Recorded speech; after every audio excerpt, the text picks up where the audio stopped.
Bienvenue mesdames et messieurs, merci encore. Nandenge tout le monde en a toujours dans le cadre de ma solo et la politique ya mboka na biso boyebi toza toujours dans le cadre kaka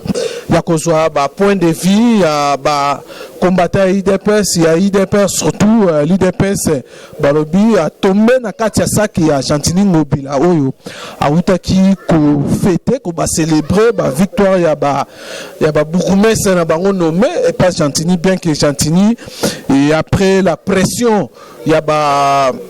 organisme il y a droit de l'homme Chantini a wangani demain que ba areoneza lukuta o ba monaki na ba réseaux sociaux publiés les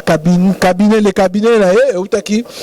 ko démentir yango ba biba il makambo wana te voilà tout ça na cadre na base IDPS ya victoire Susu tokutana victoire na kati ya mangaya po ba base yango za rebelle monsieur za na Ethiopie atu isko na kati ya mangaya to yoka bandeko mangaya balobi ndenge nini par rapport à ba nomination pe ya ko kamwa mingi bato bakamwa bi comme IDPS pe accepter que non ba nommé au lieu baleka na ba nommé Chantini Ngobila nommé en violation ya mibeko ya mboka ya constitution mboka je crois article 151 il y a violé qui a za na pouvoir wana ko tuté ya ko nommer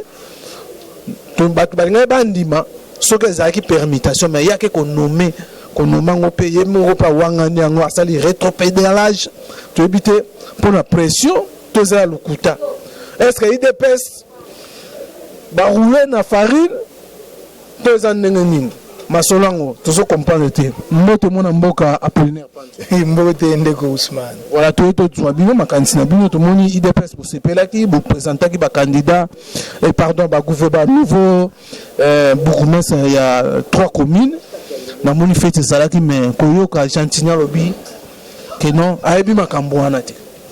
bino esali na bino ndenge nini. Merci ndeko Ousmane yo nde matumoli elekaka yo matumoli nde elekaka yo ndeko Ousmane makambo yo elekaki lobi biso toza je m'excuse nga naza politicien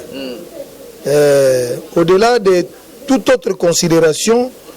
je suis un politicien actif naza na carrière il y a près de 29 ans na politique membre de l'UDPS. Les méandres politiques sur le fonctionnement des institutions. Les méandres politiques sur le fonctionnement des institutions, nayebi yango. Moutounioso, avant de nommer, il doit être consulté. Préparé par l'autorité, oyo a coupé sa pouvoir pour que la personne, sur le plan moral, psychologique, se prépare par rapport à l'événement oyo dans les heures ou dans les jours qui viennent. Mais ce qui m'étonne, ce qui est curieux, c'est quoi dans cette affaire? Et nous, comme on est nazo condamné nanga ba membre IDPS o ba sepela quitté. Nazo condamné bangote parce que toza pe na catégorisation ya ba membre au sein du parti. Et tangu pe na kata catégorisation wana ezana batu o baza ba na ba affinité na ba bato ba soi-disant ba nommé fantoche wana. Vous comprenez? Donc bato baza na ba affinité na bango bango nande bato babinaki parce que camarade na ngai ndeko na ngai ami na ngai ba nommé bato wana ba kobina na bango ce n'est pas l'IDPS parce que soko luki ba autorité IDPS à part peut-être muto a présenté ki bango yé peut-être azaki embarqué na feti wana mais biso to sepela quitté wana ya liboso ya mibale. La constitution est claire en cette matière. Pendant cette période où les élections locales et municipales n'ont pas été organisées, je crois que cela entre dans les prérogatives du chef de l'État, auquel, en concertation avec les ministres, il y a intérieur, ceux qui vont se concerter, gouverneur saisi, c'est alors que va procéder dans la nomination, il y a bourgmestre. Ah, encore faut-il savoir que est-ce que le dossier se trouve sur la table. Oui, le dossier est là, le dossier est en train d'être traité. C'est-à-dire, Batouyamite Mamabe, ou peut-être Nayebite, est-ce que Gentilin Ngobila ayebaki yango wana penga pe na yebite parce que le dossier selon les informations eza na cachette eza na signature te ndenge nini batu bamoni document ya ndenge wana bango pe babandi ko festoyer et que non toza nommé c'est regrettable eza ko entamer crédibilité ya parti ndezoka batu musu bazolo ba omoni kozanga ko pouvoir pendant longtemps et ndeza na makamusu ba bo sani na ba texte bo DDP c'est le respect qu'on respecte landaki même na ba réseaux sociaux butu mobimba ya lobby ba combattant IDPS bazali ko réagir que tokondima eloko wana te tant que le chef de l'état nde mutu a nommé bango te tokondima eloko wana te za en violation et la permanence mandima kinga na salaki wana ba présenter bango na permanence na salaki groupe te mais batu bazaki ba batu bandima biso de tuni mituna pourquoi vous accepter nomination oyo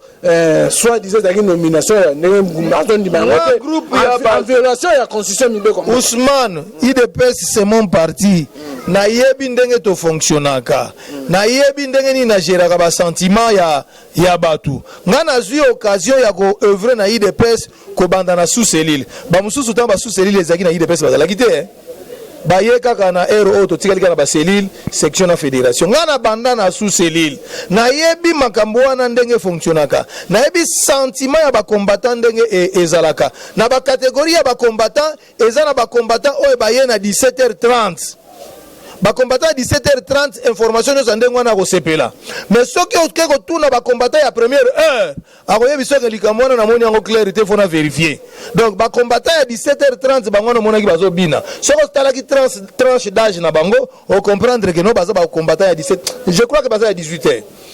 donc batuana basaka na sentiment na bango oyo ko emporter bango problème na bango il dépêche à du pouvoir il dépêche à du ba fonction comme ça bango peut pas se retrouver quelque part mais muto ya yebi passe ya bitumba oyo poste le belake elo côté poste za nini tozwa poste poto so répondre na besoin ya peuple tozwa poste kaka po ngai na sepela na ngai vrai combattant ko sali kambo wana te donc yango moni ba erreur wana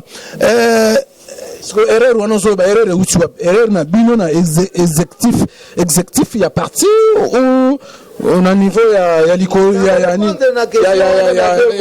ya gouverneur na ko répondre na question wana na deux volets muto ya sala ki eloko wana na ba réseaux sociaux sala ki mon intention ni c'est dans l'intention de nuire muto yo pe ayambi yango oyo akeko sepela à commettre erreur oyo asala ki asalengo et par erreur te asalengo na intention de monsieur Ousmane yo frère en internet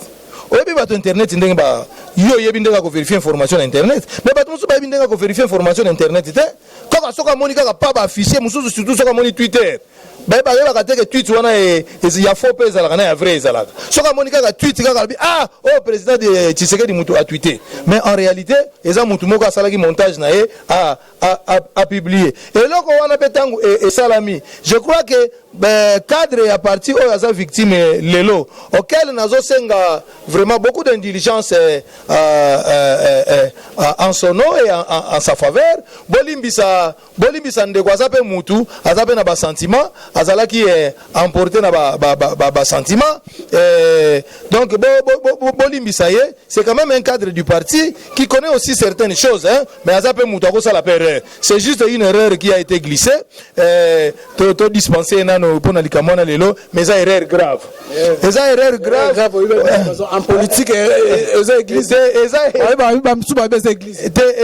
erreur grave eza erreur grave mais eza na bato ba complotaki pour que ba publier logo wana pour que ye pas à la emporter à sali erreur mais biso toza ko corriger yango to lobi ke biso tozala ki emporter te na banza ba mona ki biso to sepelate mais plutôt biso to lobaki to vérifier tant to vérifier to moni ke eza lokuta je crois que ba bazo ki occasion ya ko s'échanger na biso to s'échanger qui on leur a dit ce qui s'était passé c'est regrettable mais to c'est la nomination est vrai Karamingité et Zoya, c'est le chef de l'État qui va nommer. Il n'y aura même pas question de permutation parce que les bourgmestres vont faire des bêtises au Saranate. Parce que les communes, ils ont des recettes sur le ministère de l'Intérieur et Sengeli, Azwa, Oyo, Azozwa, Motezo, qui n'a pas poche à Batou. Ils ont un côté, on a plutôt réglementé. En attendant l'élection locale et municipale qui va venir dans Mikolo et Oyo et Zalikoya.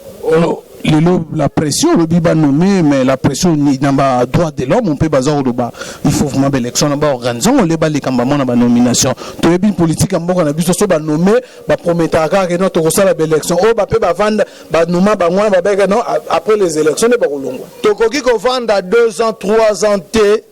n'a pas bourgmestre, oh, bah, sali 12 ans. Je te donne un exemple. Kadima a sali 12 ans, bah, votera Iwapi. C'est pour cette raison, Tolobi, moi, période de mon tampon, bato oyo bakoya na vision ya sika ya chef de l'État. Pour pas même impulsion ya sika, en attendant ba élection oyo ekoya. On a qui rapport ya Seni. Seni a lobby que il est difficile dans 2 ans pour qu'on puisse organiser les élections en République démocratique du Congo parce qu'il faut qu'il y ait d'abord une identification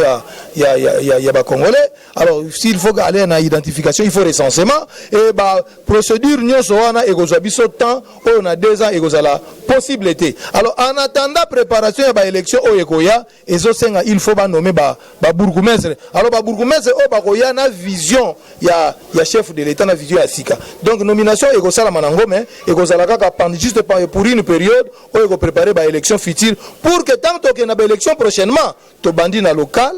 provincial, national et présidentiel. Et là, les choses sont normales. Pour ça, il faut organiser l'élection provinciale et plutôt locale dans 1 année ou dans 2 ans. C'est organiser l'élection. Et car on a une institution moussoussou, au moment où harmonie et causalité. Donc c'est dans ce sens-là que nous disons, la nomination est